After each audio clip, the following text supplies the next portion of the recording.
someone wreck into them? I don't know. I'm gonna look.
That's crazy.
From San Diego, California, where you can see the effects of a fire. The smoke has built up considerably as we've been keeping an eye on this the last couple of minutes. We've gotten word this is on board an amphibious assault ship by the name of USS Bonhomme Richard. It is based there in San Diego. We are told that there was some sort of routine maintenance that was underway. We do not know the derivation of this fire, what may have caused it. We should also say that there are always crew members on board these kinds of ships. The good news is, if you can look at Silver Lining, it is the weekend, and there are typically fewer crew members on board those ships over the weekends, and there have been no reports of injuries thus far. But again, the USS Bonhomme Richard, amphibious assault ship, they're home ported in San Diego. Something has happened as it was undergoing a routine maintenance cycle. That is one big fire, and you see a lot of presence of firefighters there on the scene. We'll keep a close eye on that for you and let you know as things develop some of those details. Over the last couple of weeks, Iran has been hit by a series of mysterious accidents, most of which have targeted strategic military installations in the country. Now, the latest incident is from the port of Bashir, where 7 ships caught fire under mysterious circumstances. No casualties have been reported till now. Some eyewitnesses claim that the blaze was triggered by intense sunlight, but these claims are yet to be confirmed. Now, going back a couple of weeks, on the 25th of June, an explosion hit a military complex near Tehran. Hours later, there was a power outage at the military facilities in the city of Shiraz. The biggest accident was reported at the Natanz nuclear facility on the 2nd of July. The blast destroyed Iran's advanced centrifuges and set Iran's nuclear program back by at least a couple of months. And there were similar explosions at a power plant in Avaz and an oxygen factory in Bakashar. And then on the 9th of July, there was a blast at a missile facility operated by the Iran Revolutionary Guards in Tehran. Now, these serial explosions have raised questions of a possible sabotage campaign by Iran's adversaries. The accidents have all occurred at installations linked to Iran's military and its nuclear program, and the cause of these blasts also remain ambiguous. The obvious suspects are the US and Israel, but Iran has not yet blamed either of the two countries. Experts feel that Iran is exercising restraint, as a public allegation will have to be backed by a proportional response, and Iran right now does not want an escalation. The White House is growing impatient as its sanctions are not having the desired impact on Iran. So experts feel that the US may have shifted its policy from maximum pressure to military sabotage. A US-Israel joint sabotage campaign is not without precedent. In 2010, both countries allegedly used the Stuxnet cyber virus to attack Iran's nuclear program, causing considerable damage to the Natanz facility. The reaction from the US has only fueled speculation. Just look at how Secretary of State Mike Pompeo dodged the question of sabotage on two separate occasions. What's the message Iranian leaders should draw from the explosion at Natanz? Do you believe it was accidental or deliberate? I'm not going to talk about the second question. Just to put it directly, was the U.S. involved in any way in the Natanz explosion? About the explosion in Natanz, I don't have anything to add. Israelis were involved? I just don't have any comment. The enemy of my enemy is my friend. So says an old saying that China seems to be putting into action. China has struck a deal with America's enemy, Iran. It's a $400 billion strategic deal. Why should India care? Because it has serious ramifications for India, strategic, cultural, and business. Let me first tell you about the deal. It is an economic and security partnership. As always, China is using its checkbook to have its way. It has bought Iran over for $400 billion. This is a 25-year strategic accord, an 18-page agreement that weds Iran to China for a quarter of a century. Once it is signed, Iran will open its doors for Chinese investment, not in one or two sectors, but across the Iranian economy. The Chinese presence in Iran would expand in banking, telecommunications, ports and railways, plus more than a dozen projects will go to Chinese companies. What is Beijing getting in return? Cheap oil. China will walk away with a steady supply of Iranian oil at a heavily discounted rate for 25 long years. And this is just one part of the story, the economic aspect. The deal also has a military dimension. There will be joint training and exercises, joint research and weapons development. Even intelligence sharing is part of this agreement. Now let me be very clear here, Iran has not signed on the dotted line yet. Its parliament has not approved the deal. China has not shared the full details of the deal either. The Ministry of Foreign Affairs in Beijing was asked about this today. They did not share any information, but the details of the deal that have leaked are reportedly part of the final version. Iran is not hiding the fact that it is negotiating this agreement with China. On the 5th of July, Iran's Foreign Minister Ww3 indicated that the deal will happen and it will be presented before the parliament of Iran for approval. With confidence and conviction, we are negotiating a 25-year strategic agreement with China. I must tell the dear nation of Iran that there is nothing secret in the contract with China. When Mr. Xi met with Supreme Leader and talked about the strategic relationship between Iran and China and the 25-year agreement, we announced it. When I brought a draft agreement to China, we announced it. And when China has responded, we will announce it.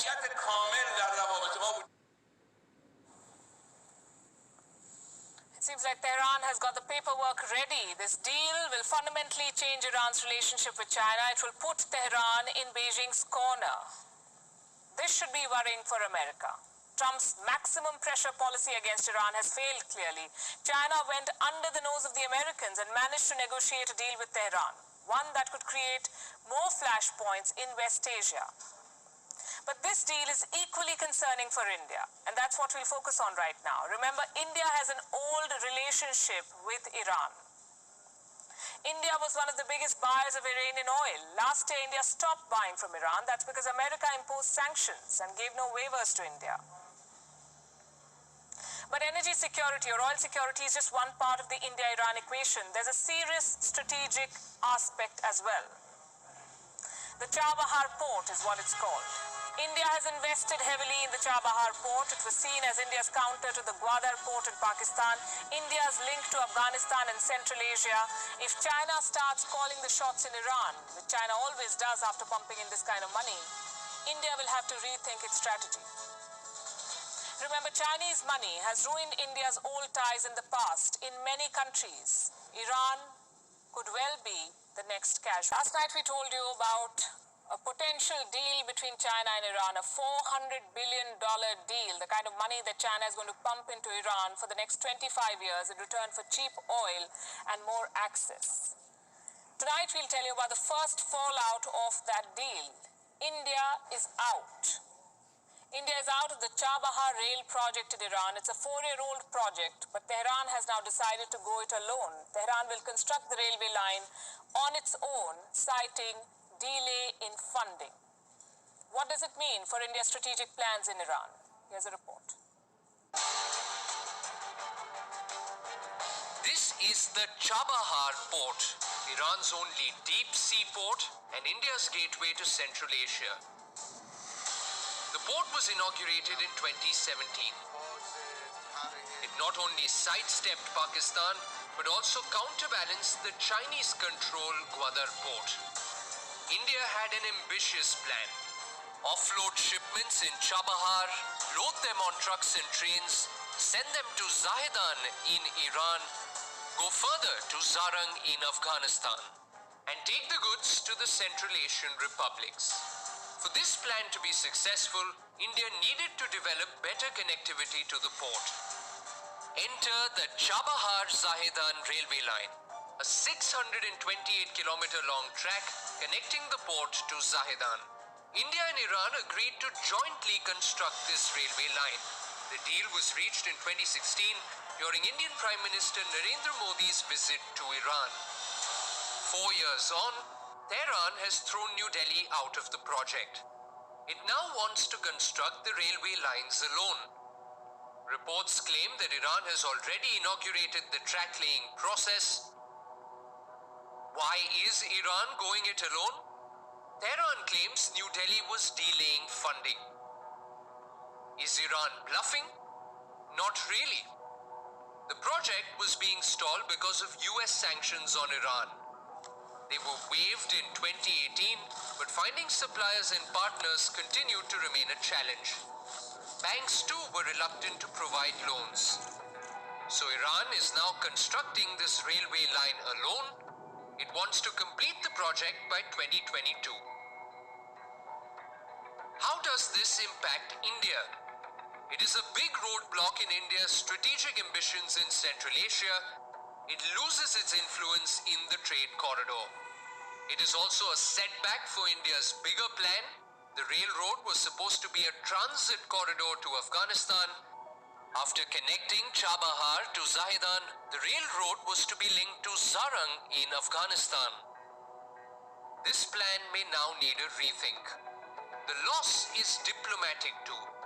It is a sign of Iran losing confidence in India, and India's loss is China's gain. The development comes at a time when China is finalizing a $400 billion strategic partnership deal with Iran. Not surprising, given the two countries have a common enemy, the United States. What does Beijing gain from the Chabahar development? Firstly, a tighter grip over Iran, a country with a population of 80 million, 60% of whom are under 30. Secondly, Chabahar's loss is Gwadar's gain. The two ports are just 172 kilometers away. Gwadar already has better connectivity, and China is unlikely to be shy of promoting it as the go-to port for trading with Central Asia.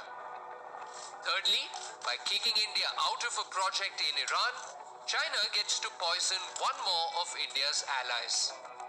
Fourthly, China gets to carve its way into trying to influence the affairs in Chabahar.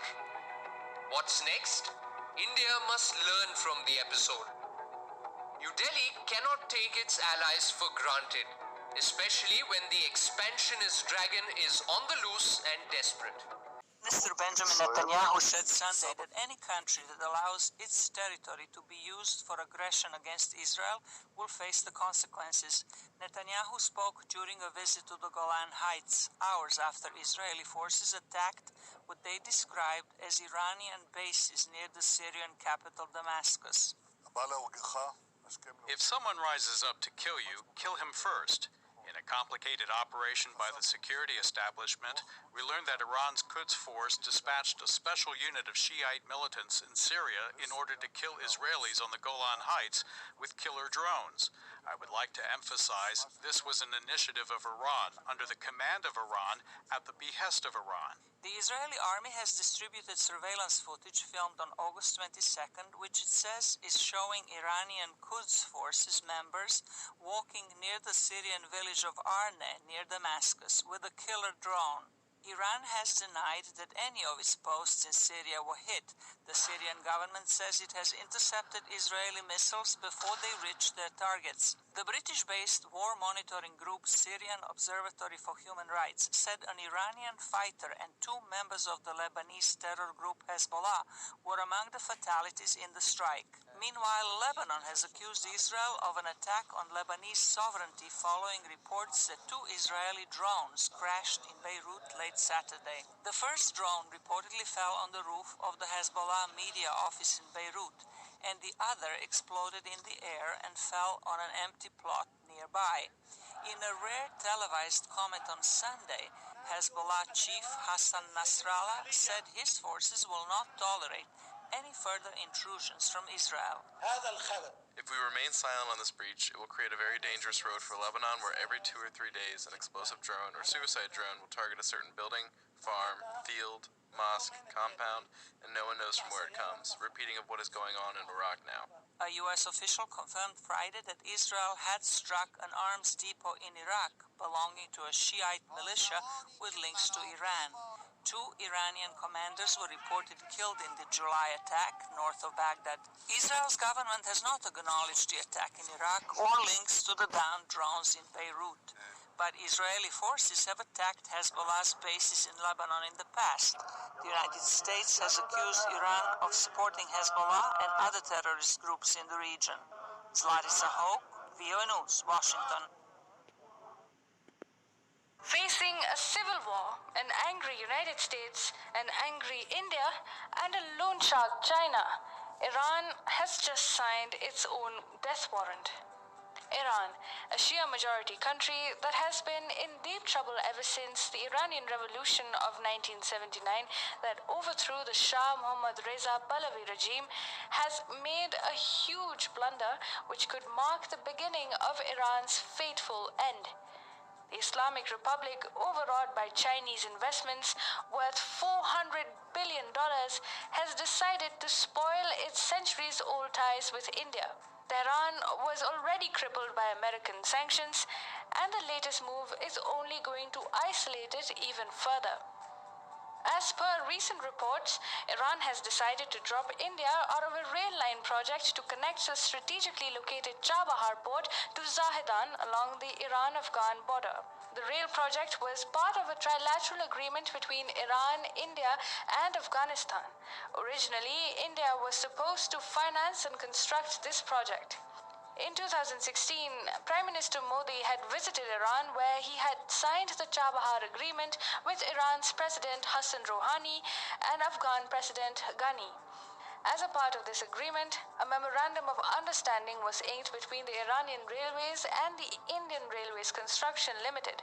But now Iran says that it will finance the project itself. The rail project was extremely crucial for both New Delhi and Kabul, as it ensured connectivity between India and the landlocked, war-scarred country of Afghanistan. It is not lost on New Delhi either that Tehran has dropped New Delhi from the project in the larger backdrop of a mega secret deal with China. Recently, it was reported that China is going to pump in humongous investments into Iran as a part of a comprehensive 25-year-long Sino-Iranian strategic partnership. Iran is hard squeezed due to sanctions from the West and Trump's maximum pressure policy. The country therefore desperately needs investments, even if it comes at the cost of becoming Beijing's client state.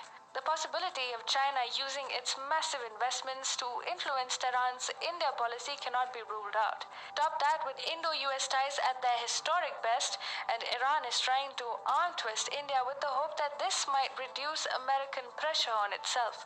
But more Chinese influence is only going to push the West and the US further away from Tehran, and this doesn't bode well for a troubled Iranian economy. India, on the other hand, was Iran's only key to escape Trump's anguish. In fact, the Chabahar port was one of the few projects in Iran that were able to secure a waiver from American sanctions. The US had also waived sanctions from the rail line connecting Chabahar to the Afghanistan border. The Chabahar project is important to India as it neutralizes the threat of Chinese presence in the neighboring Pakistani Gwadar port. It also gives India and its allies a land route to Afghanistan and Central Asia. This is also one of the reasons why the US sees strategic benefit in Chabahar. But Iran badly needs a rapprochement with the West and US President Donald Trump. It is New Delhi and not Beijing that can calm tempers between the West and Iran. In fact, Iran's foreign minister and career diplomat Mohammad Zarif had himself suggested that India could play a role in diffusing tensions between Washington and Tehran. He had made these remarks during the Raisina dialogue in New Delhi in January this year. Tensions were then running high between Iran and the US as the American forces had killed the powerful Iranian general Qasem Soleimani. However, if Iran allows Chinese investments to drive India out of the Shia majority country, there is really no reason why India would want to help the sanctions hit country. Allowing India to be replaced completely by China means that Iran's last opportunity to return to the mainstream stands forfeited. This is going to hurt the country in more ways than the Iranian government can imagine. Remaining insulated from the globe doesn't go down well with the younger generation in Iran. The Islamist regime of Iran might encourage hatred against the United States, but Iranians in general and the younger generations in particular want to break out of Islamic orthodoxy and adopt progressive ideas. The liberalism of pre-Iranian revolution era is something that Iranians are today nostalgic about. This becomes all the more visible when Muslim students in the Shia majority country refuse to step on the American and Israeli flags intentionally placed by the Islamist regime at public places and universities. The Iranian regime therefore wants to depend completely on China, but it doesn't realize that it is only going to irk the domestic population. For starters, Chinese investments are never in the form of aid programs. They are hard loans with commercial rates. Chinese companies will be given top priority in Iran like any other BRI country, and before Iran will know it, it will be giving away infrastructure projects to China on a 99-year lease arrangement. Beijing wants to milk whatever remains of the Iranian economy by making it the centerpiece of Xi Jinping's flagship Belt and Road initiative. And there is a lot of oil that China wants to extract out of Iran. Allegedly, the 25-year-long strategic partnership between the two countries will allow Beijing to buy oil from Iran at hefty discounts. The people of Iran will not welcome increasing Chinese influence with open arms. Xi Jinping's death trap is the last thing that a sanctions-ridden Iran needs. Moreover, the orthodox sections of the Iranian population are bound to feel disillusioned with China, with reports of Uyghur Muslims in concentration camps in the Xinjiang province. By pushing India out, Iran is digging its own grave. It is isolated today, and now it is also pushing away its only friend, India. This could very well mark the beginning of Iran's end. It's not China's maritime empire. If Beijing violates the international law and free nations do nothing, then history shows that the CCP will simply take more territory. That happened in the last administration.